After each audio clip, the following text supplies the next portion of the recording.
El sonido es una forma de energía que se le conoce como energía sonora. Esta energía sonora se produce cuando los objetos vibran y podemos percibir estas vibraciones a través del oído. La unidad de medición del sonido son los decibelios y para medirlo necesitamos de un instrumento llamado sonómetro. Para conocer los daños que el ruido puede provocar en los oídos, es necesario conocer las cualidades del sonido. La primera es la intensidad con la que lo percibimos. La segunda es el tono, que distingue un sonido grave de uno agudo. La tercera es el timbre, que identifica la fuente del sonido. Y la última es la duración, o sea, el tiempo que se mantiene sonando. Según la Organización Mundial de la Salud, el oído puede tolerar hasta 85 decibeles durante 8 horas sin riesgo de lesión auditiva. La exposición a 90 decibeles o más durante 8 horas es suficiente para dañar parte de la estructura celular del oído. Las compresiones abruptas del aire impactan la membrana del tímpano y lo hacen vibrar bruscamente, lo que provoca el daño a diferentes estructuras del oído. Las células ciliadas, cuya función es amplificar las vibraciones sonoras en el oído interno, son barridas por las ondas del sonido, tal como lo haría un tsunami. El daño que éstas presenten es irreversible. Para tener una idea, 70 decibeles es el sonido aproximado que emite una conversación normal. Sin embargo, los sonidos de nuestro entorno fácilmente superan los 70 decibeles. Por ejemplo, fuegos artificiales, sirenas de ambulancia, el ruido de una moto, la detonación de un arma o el máximo volumen de los audífonos. La causa más común de las enfermedades del oído es la exposición a sonidos de alta intensidad, ya sea por tiempo prolongado como escuchar música a alto volumen, o la exposición al ruido de intensidad riesgosa por poco tiempo como las detonaciones de armas. Como ya vimos, el sonido produce ondas. Estas ondas viajan a través del tímpano, martillo, yunque y estribo. Amplifican las ondas y las envían a la cóclea. Cuando estas ondas son demasiado fuertes o se está expuesto a ellas durante mucho tiempo, pueden ocasionar daños irreparables al tímpano, ocasionando pérdida auditiva. Y cuando dicha capacidad se pierde en ambos oídos, se le llama pérdida bilateral. La perforación timpánica es un padecimiento donde el tímpano sufre una perforación o un desgarre como su nombre lo indica.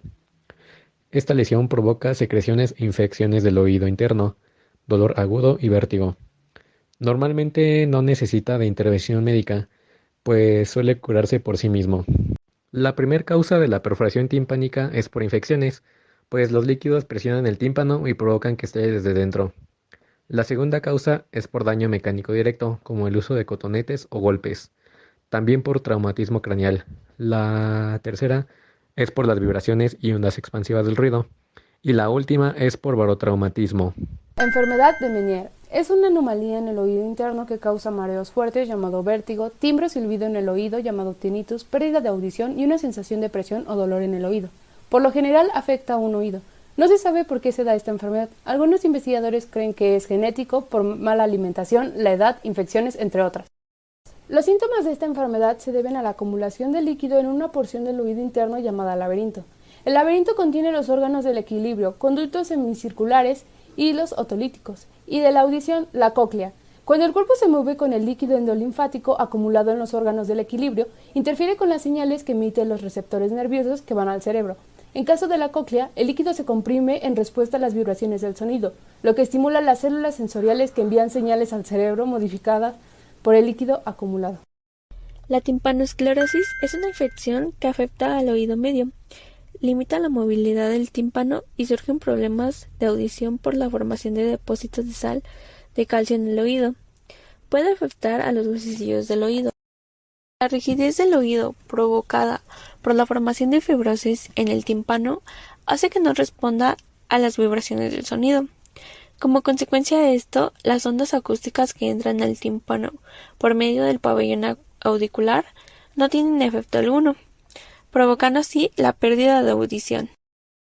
El barotraumatismo es el desequilibrio de presión entre el oído medio y el oído externo. Para comprender esto, debemos saber que el oído se conforma de tres partes: interno, medio y externo. El oído medio es una cámara llena de aire que se conecta a la laringe y garganta a través de un canal llamado trompa de Eustaquio. La trompa de Eustaquio es la responsable de nivelar la presión del oído interno con la presión del oído externo. Esta libera o limita el aire hacia el oído medio al tener una diferencia de presión aproximada de 15 milímetros de mercurio entre el oído externo y el oído medio. Cuando la presión del oído externo aumenta, el tímpano sobresale levemente y la trompa de Eustaquio se cierra. Por otro lado, cuando la presión del oído medio baja, el tímpano se retrae, provocando que la trompa de Eustaquio se abra y libere aire hacia dentro del oído medio. Los cambios de presión en el oído suelen ocurrir en consecuencia de los viajes en avión, técnicas de buceo, al estar dentro de un ascensor o una cámara hiperbárica, presenciar una explosión o conducir por zonas montañosas. La prevención es mascar chicle o bostezar durante los cambios de presión. Las complicaciones pueden ser zumbidos, dolor agudo, perforación timpánica o hasta pérdida de audición.